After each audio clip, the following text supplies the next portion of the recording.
My presentation is about blizzards and how they are caused, measured, their effect, and safety. How they caused is how blizzards can last for hours, even days. Blizzards can also occur after snowfall. When high wind speeds. Blizzards is a severe snow with winds in excess of 35 mph. Visibility of less than 1.5 miles for more than 3 hours. Now let's see how they are affected. The effect is it makes it hard to see, cars slide in some cars slide on the road and some wound up in ditches. Makes it hard to travel with cars and other things. Day and 2 after snow has fallen.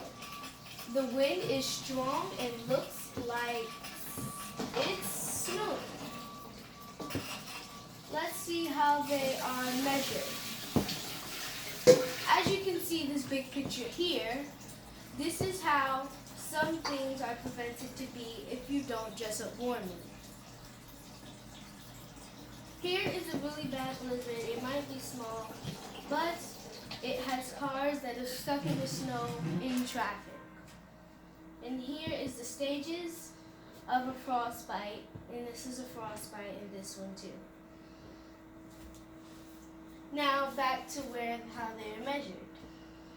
Snowstorms needs cold air, lots of moisture, and lift.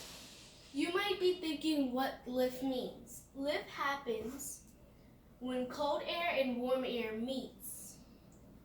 The warm air rises over the cold air.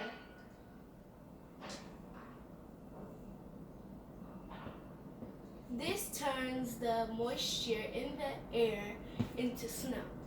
This is the warm air in the sky, and it goes to cold air, and then it makes snow.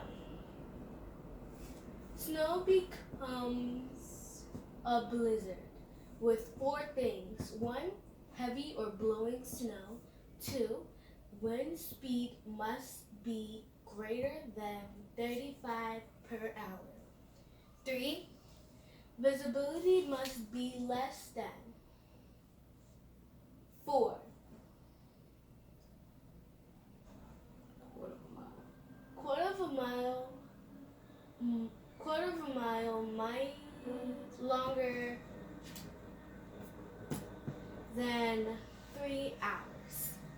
Now let's go to the other side to see the famous well-known blizzards in the past and the past. Past and Jesus. The past and the future, I mean. Now, the first question here is, when and where did these blizzards take place? Now, this blizzard here, Groundhog Day 2011, January 31st through February 2nd, 2011, North America winter storm, also called the 2011 Groundhog Day blizzard.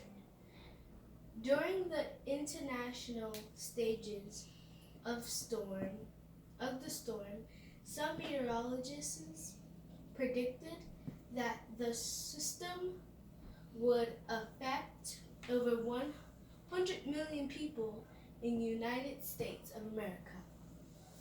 Now let's go to the Alpacan storm, 1950.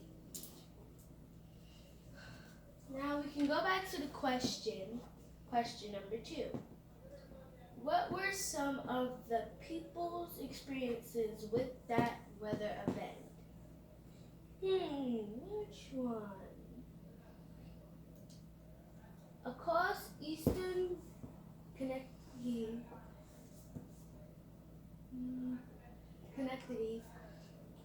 several days of snow added up to over a foot in many areas.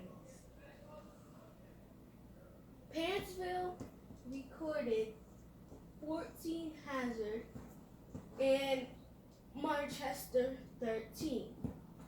And Pineville received 11.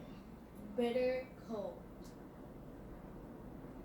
Also gripped the area with most locations reporting temperatures in the single digits to near zero.